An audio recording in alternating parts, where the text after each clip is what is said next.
নমস্কার বন্ধুরা, রুনা ব্লগে সবাইকে স্বাগত জানাই। আজ করব ঝিঙে আলু পোস্ত, এটাই তোমাদের সাথে শেয়ার করব। কেটে নিলাম ঝিঙে আর আলু, আর পোস্তটা শিলনোড়ায় বেটে নেব, সঙ্গে দেব কাঁচা লঙ্কা।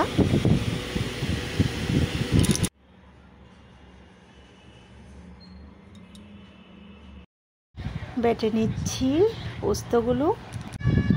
এই দেখো, নিয়ে নিলাম ঝিঙে, শুকনো লঙ্কা, তেজপাতা, আলু, আর এখানে পোস্ত বাটা, কালো জিরে। কড়াই বসিয়ে দিয়ে দিলাম তেল। সর্ষের তেলেই রান্নাটা ভালো হয়। তারপর তেলটা গরম হলে দিয়ে দেব শুকনো লঙ্কা আর তেজপাতা।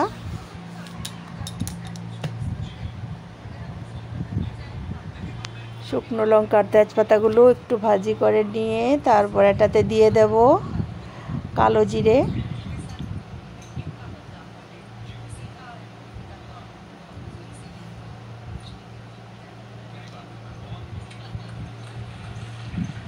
দিয়ে দিলাম কালো জিরেগুলো একটু ভাজা ভাজা হলেই দিয়ে দেব আলুগুলো।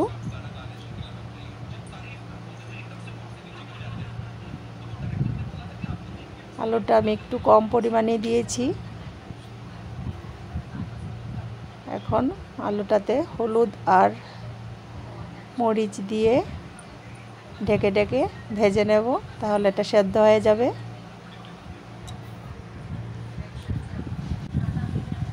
আলুগুলো ভেজে নিচ্ছি, অল্প একটু লবণ দেব আলুর পরিমাণেই। তারপর ঢাকা দিয়ে আলুগুলোকে ভালো করে ভেজে নেব।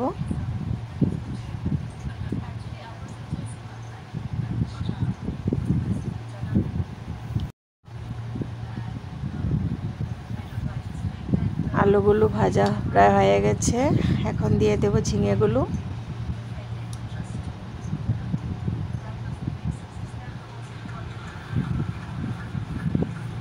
ঝিঙেগুলো দিয়ে তারপর দিয়ে দেব হালকা করে একটু হলুদ গুঁড়ো, খুব বেশি দেব না, তাহলে হলুদ বেশি হয়ে যাবে কালারটা। পোস্তটা একটু সাদা সাদাই ভালো লাগে।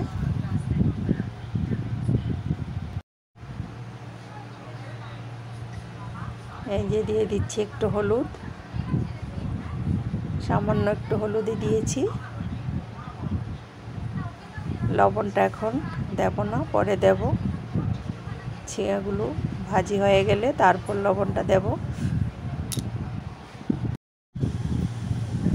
ঝিঙে আলু প্রায় ভাজা হয়ে গেছে, এখন দিয়ে দেব লবণ।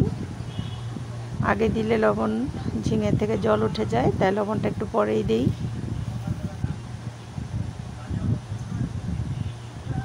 যেন ঝিঙেগুলো না গলে।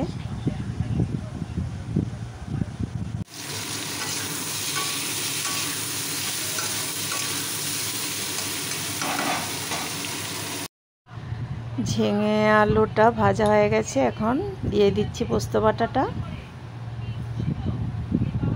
দিয়ে ভালো করে মিশিয়ে নেব, একটু ভালো করে কষিয়ে নেব।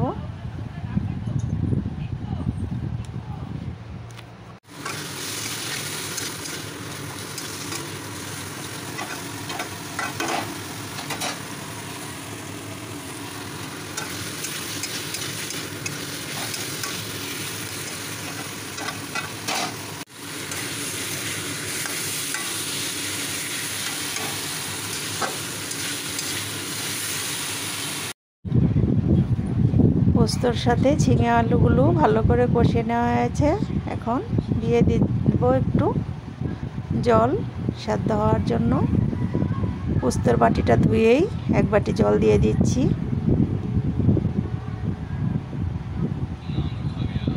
আর একটু জল দিব, দিয়ে এটা ঢাকা দিয়ে দেব।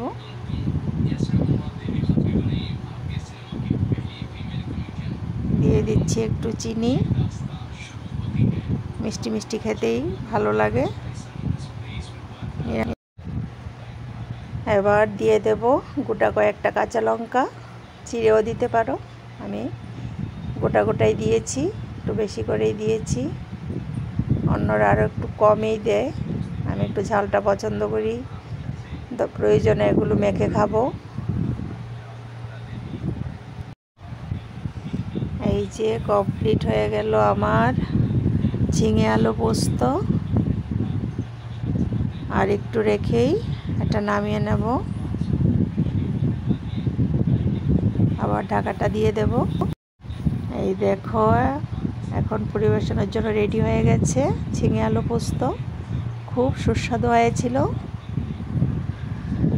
নামিয়ে নিলাম বাটিতে, এখন পরিবেশন করলে হয়ে যাবে।